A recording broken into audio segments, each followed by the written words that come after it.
Alachua County honors its veterans for their service to our nation. This year, in the midst of our efforts to combat the COVID-19 pandemic, we've been forced to say thanks to our vets without the fanfare we've grown to expect and without the public gatherings to which we've grown accustomed. All the same, our respect and gratitude for our veterans remains. Please join us now as we pay tribute to our local veterans community and look back on their service and on Veterans Day celebrations past.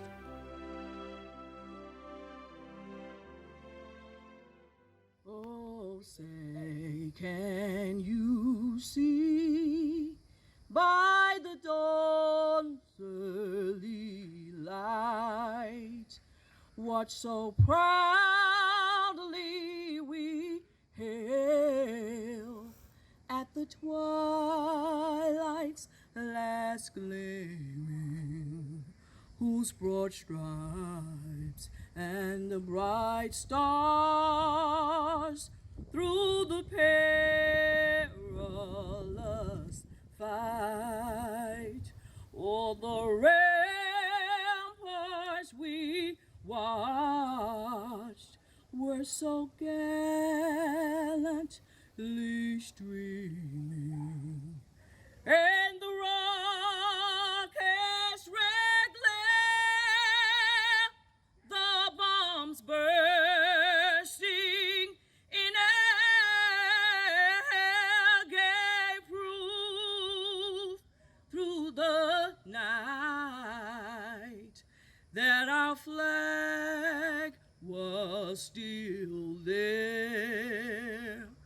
Oh, say doth that star-spangled banner yet wave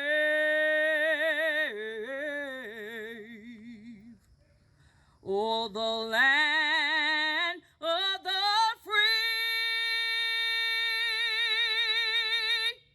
and the home of the brave.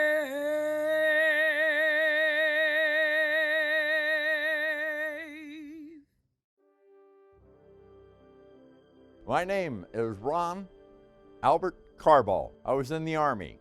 I belonged to the Charlie Company, 8th Combat Engineer Battalion, 1st Cav Division, outside of Musan. I served in 59 and 60.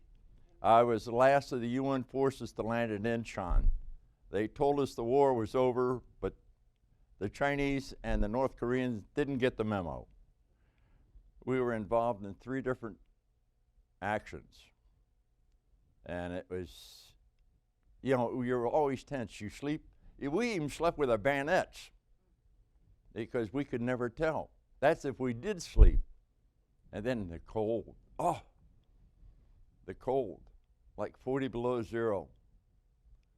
And you're in a foxhole? No, thank you. The only warm thing I had was the 50 caliber machine gun. A lot of people don't realize that a lot of servicemen, and they call it PTSD. We call it combat fatigue or battle fatigue. But it all breaks down. We all have nightmares. Many times that's happened in the past few years. In fact, I just had a nightmare a couple weeks ago. Veterans Day is an honorable day, not just for me, but for all my comrades that didn't come back, my grandparents, my uncles. My family dates back to 1649, and we've been in every war this country's ever had. We fought with George Washington. We fought in Cuba with Roosevelt, Colonel Roosevelt, I should say. World War I. The family's just been involved, and it was just natural for me to go into service.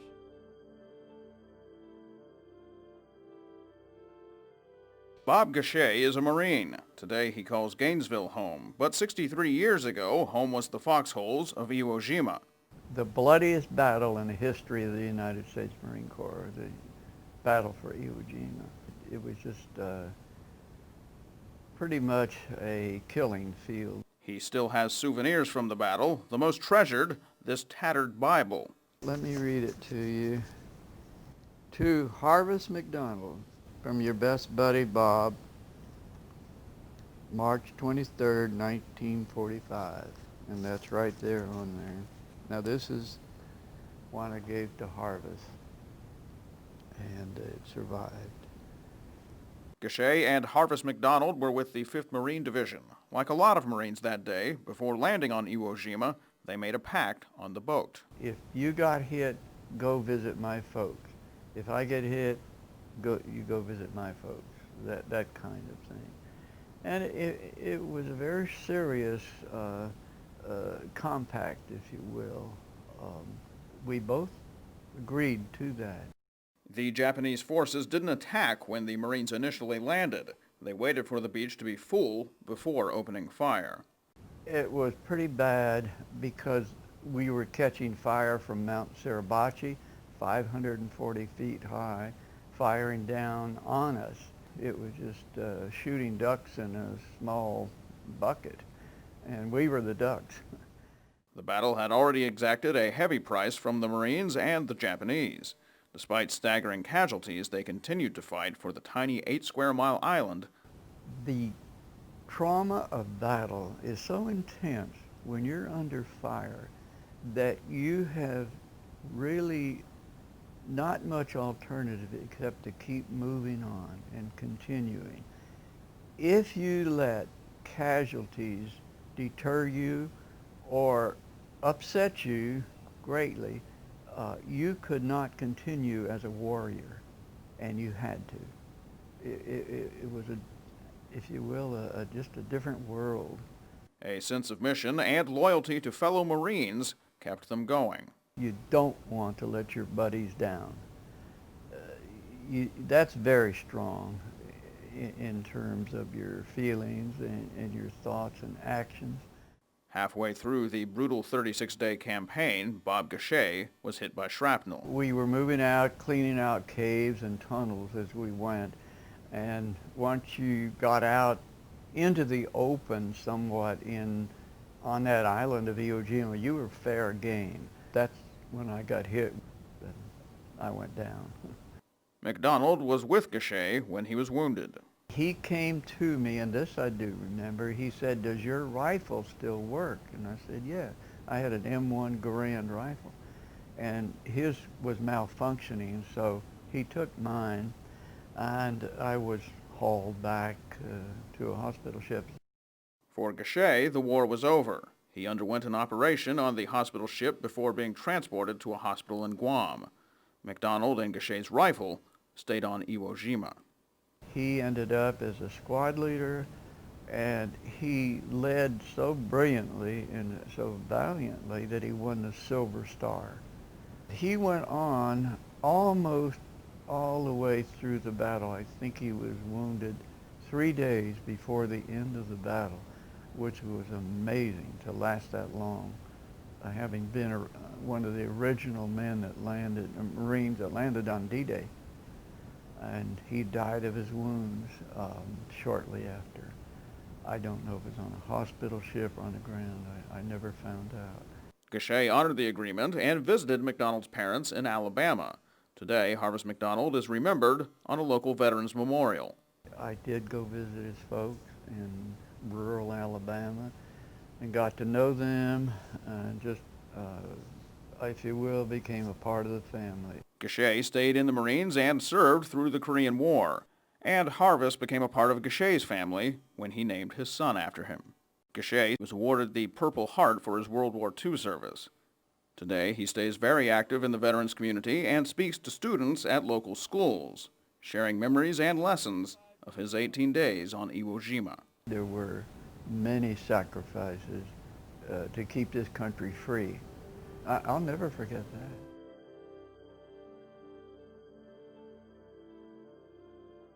My name is Ken Sassman. I was in the Army. During the war, I was in a heavy weapons machine gun squad, 27th Regiment, 25th Infantry. I got drafted in January of '53. I arrived in Korea in June of '53, and they heard I was there, and they signed the truce on the 27th of July. So I saw 2 months of the war. we all gave some, but some gave all, is the word that's out there, and that's true. We lost a lot of friends back in Korea. We had quite a few casualties. It's called the Forgotten War, but we that were there will always remember it.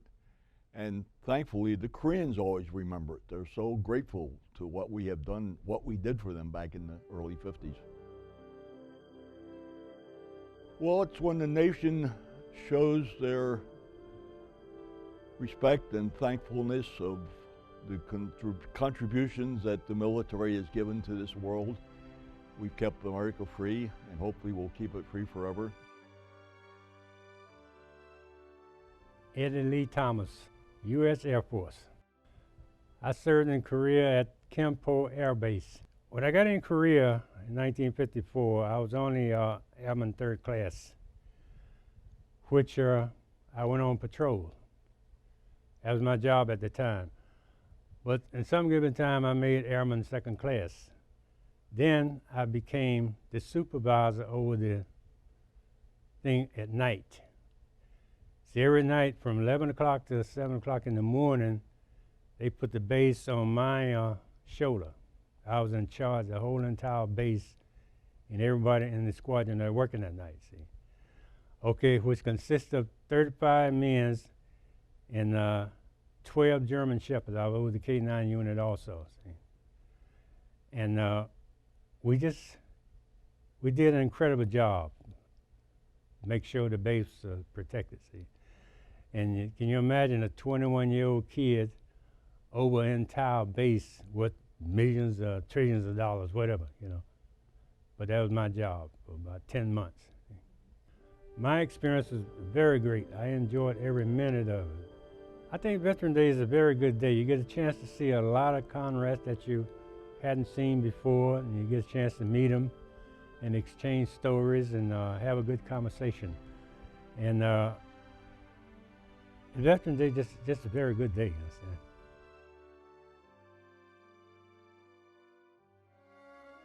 More than half a century ago and halfway around the world, an ordinary man did something extraordinary. 65 years ago, on April 16, 1952 to be exact. The place was Panmunjom, Korea. That man is Medal of Honor recipient Marine Corporal Dwayne E. Dewey of Cross Creek. Though he had already been seriously injured in battle, Dewey sustained even more injury when he covered a live hand grenade with his own body, rather than throw it away and endanger fellow Marines. Dewey was awarded the Medal of Honor by President Dwight D. Eisenhower on March 12, 1953, and preceding the 65th anniversary of his act of valor, he has received another honor. Alachua County has renamed Southeast 174th Place as Corporal Dwayne E. Dewey Place. Corporal Dwayne E. Dewey has been living in Cross Creek, Alachua County, Florida, for the past 30 years. And we are proud to have this hero amongst us. What an honor and privilege it is to be here today honoring a hero who's been among us for the last 30 years. Mr. Dewey, we thank you again for being a role model and an inspiration to all of us. Perhaps an inspiration and role model to none more than to his own family. It's an honor for us as a family to have his name on the end of this street. Since 1983, I've come to this road right here. I used to ride my bicycle up and down this road with my twin brother, Denny. I don't know how many times we've gotten in trouble out here on this road, or how many times he's run us back to the house, or run us out of the house. But for 30 plus years, we've come out to this road, and now to come out to this road and see his name on this sign out here is truly an honor, not only for him, but for our family.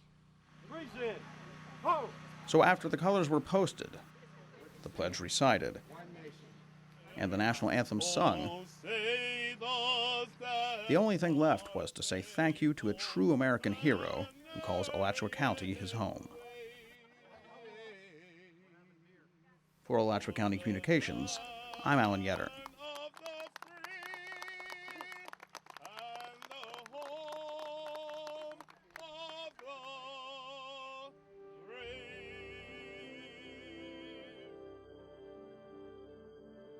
So my name is Tom Wisneski, and I am the director of the North Florida South Georgia Veterans Healthcare System. By patient population size, we are the largest VA healthcare system in the country. Each and every day I walk into that healthcare system and I know I have a responsibility for taking care of veterans. And I'm appreciative, as all our employees are, of the great sacrifices that veterans have made for us. So for us in VA, every day is Veterans Day because we're responsible each and every day for taking care of the needs and the medical needs and the social needs of veterans across our catchment area. Speaking for veterans that we take care of, I know it's a day of great pride in their service, in what they've done, in what they've accomplished for themselves, for their branch of service, and for their community.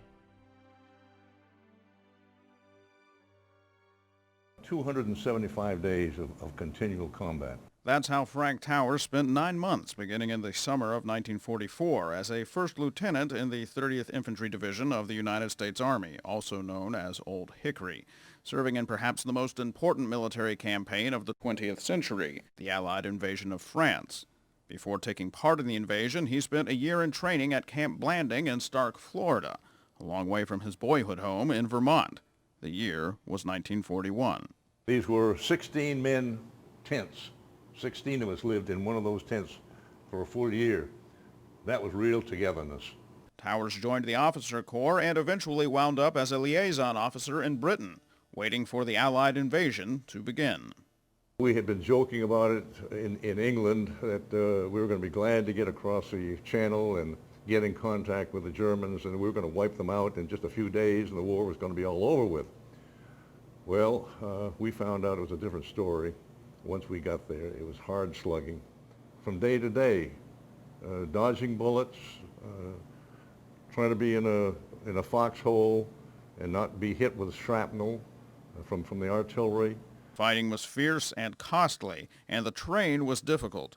Eventually, the hard work began to pay off.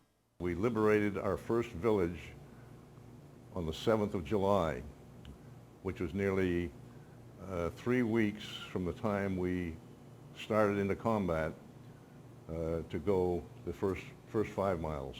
The name of the village was St. Jean de Day. It's a very small village, about 800 people. And from our artillery, from the German artillery, from the American Air Force bombing the area, there was very little left of the town. But as soon as we arrived in the town, the people just seemed to come from nowhere and were very joyous, jubilant to greet their American liberators. Towers didn't stop to think of the significance of the liberation of the village then. He didn't have time to. The American forces were on the move. From that point on, it was town after town after town that we were liberating. We didn't know who these people were, but all we knew was that we were driving the German army back out of this occupied country, and that was our mission. Judging by their pre-invasion bravado, the 30th Infantry expected victory, but part of the mission Towers did not expect still waited. We were told before we went into Germany about the concentration camps, the torture, the life that these people had to lead. We didn't believe that, because I could not do that to you. How could these human beings in the German army, how could they do that to these Jews? This is propaganda. We just couldn't believe it until we liberated our first prison camp. Then we believed. They had no mercy on these people just because they were Jews. That was the only reason. The 30th Infantry's darkest hours came in a tiny French village named Mortagne. It was there the Nazi army counterattack almost succeeded in splitting U.S. forces between General Hodges' First Army and General Patton's Third Army. Despite early enemy gains, a determined 30th Infantry was able to hold on to the crucial high ground of Hill 314, preventing the Germans from gaining control of the roadways. The German High Command later said that was the most critical turning point of the entire war. That had the Germans been able to capture that hill, what we call Hill 314, they could have easily driven us back to the sea, and that would have been the end of the war. We would have lost had it not been for the Battle of Mortain. From that time on, it was a downhill ride for the German army. U.S. and British forces pressed on and eventually drove into the heart of Nazi Germany. We ended up at Magdeburg, Germany, which was about 50 miles southwest of Berlin. And that's when the war ended on the 8th of May. After the war, Towers returned to the United States and settled in Alachua County. But in a way, it seems a part of him is still on the European front. He volunteers at the Camp Blanding World War II Museum and Memorial Park and serves as president and historian of the 30th Infantry Division Veterans of World War II. He co-founded the Flowers of Memory, which allows French families to adopt one of the 15,000 gravesites of American servicemen buried in Normandy and Brittany cemeteries. And he still makes frequent visits to France, Belgium, and the Netherlands, recently visiting St. Jane D-Day, that first village he helped to liberate almost 64 years ago. I go back there. In fact, I was back there last month, and the people greeted me just as joyfully as they did the first day that they were liberated. Don Sherry, United States Air Force, 11 years. I served during the tail end of the Korean War. I really missed the Korean War. I graduated 1953 from high school and joined in January of '54. Then I served all the way up through the Vietnam War till December of '65. When you sign up to go into the military, you sign a piece of paper that says you'll defend this country right up to the end. And so many people do that, and many put their entire life in, 30, 40 years. We actually, Colonel Maya Littman put 52 years in the service, and General John Lemoyne put 40 years in the service. That's their entire adult life, pretty nearly. So if we didn't have those people, this might be a much different country. Well, twice a year I think about veterans. Think about them on Memorial Day and again on Veterans Day. And usually my thoughts go back to the different guys that I've known who have served in combat, because I never did. And the ones that I knew growing up as a kid during World War II. And the saddest part of serving in the military are the guys that don't make it home. My name is Kim Davis. I'm the director of Alachua County Veterans Services. I am a United States Navy veteran and a former Florida Army National Guardsman. My grandfather served in World War I and II. My father served in World War II, and my brothers and sister and I all served in the military as well. So it's in our family to serve our country. I am what I want to be when I grow up. So after my service, I had a couple of different positions in the world where I've been serving veterans for the last 19 years. And the last 7, I've been here with Alachua County as a director here and running a wonderful team of people who help our veterans with their benefits. Veterans Day to me is a day for our society to celebrate and honor and appreciate the veterans who served our nation. It's a day for us to be appreciated and to appreciate each other, and it's the day where some citizens come out and let us know that our service does matter. There are times when we get to realize that perhaps our nation is truly grateful, and when you have that thank you from a civilian that says thank you for your service, we get a moment to realize that, well, what we did made a difference, and we are appreciated. Thankfully, the Alachua County leadership has made sure that our veterans are safe, and we're doing this video this year to ensure the safety and security and health of our citizens. Hopefully we can honor them next year with a face-to-face live Veterans Day celebration again.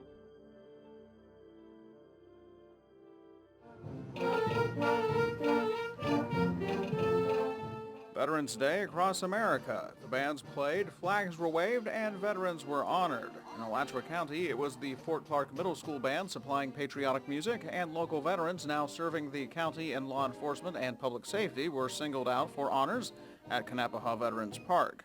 The annual event, organized by the County Office of Veteran Services and local veterans, included a flyover by World War II aircraft and a troop of skydivers bringing down the United States flag, as well as a ceremonial flag folding, color guard, and precision rifle handling demonstration. The event means a lot to local vets. I think it's just a tremendous day.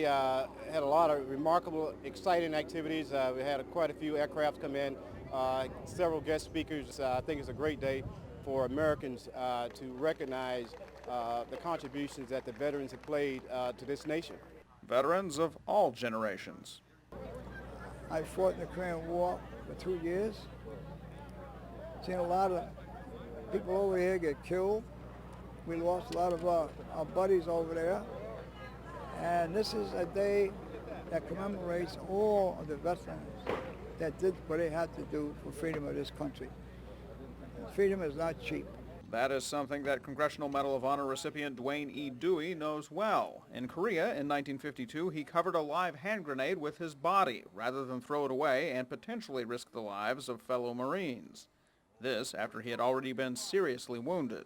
I got hit by 2 hand grenades, and then the next morning in the field hospital, they found a bullet in my stomach that I didn't even know was there. So I'm just very fortunate to be here. A lot of people have asked me, would I do it over again? Well, nobody can answer that, right? So it's just a predicament I got in, and most Medal of Honor recipients will tell you the same thing. They just get put in that predicament, whatever happens, and they just do the best they can. That everyman modesty is one part of Dewey's story which rings familiar after listening to other vets' experiences. Corporal Greg Kidney returned from Iraq 6 months ago after being wounded in a roadside bombing. When you come back, whether you're wounded or not, we're all equal. I was wounded on my second tour of duty. I was stationed in Baghdad. It was a car bomb, destroyed my truck, took the life of a dear friend of mine. A lot of individuals were killed in that explosion, and yet the Iraqis, they have moved forward and they're steadfast to take control of their country, and I think they've come a long way. Kidney is optimistic about the future in Iraq and optimistic about his own future. Got to go through rehab, and I possibly might have to have a prosthetic, but I've been through worse, but I'm still alive, A lot of my friends are not, and they, to me there's nothing worse than death. No matter how grave your injuries, the fact that you're still alive, you can't beat it. And I faced worse, and I'm still here. And he remembers those who are not here.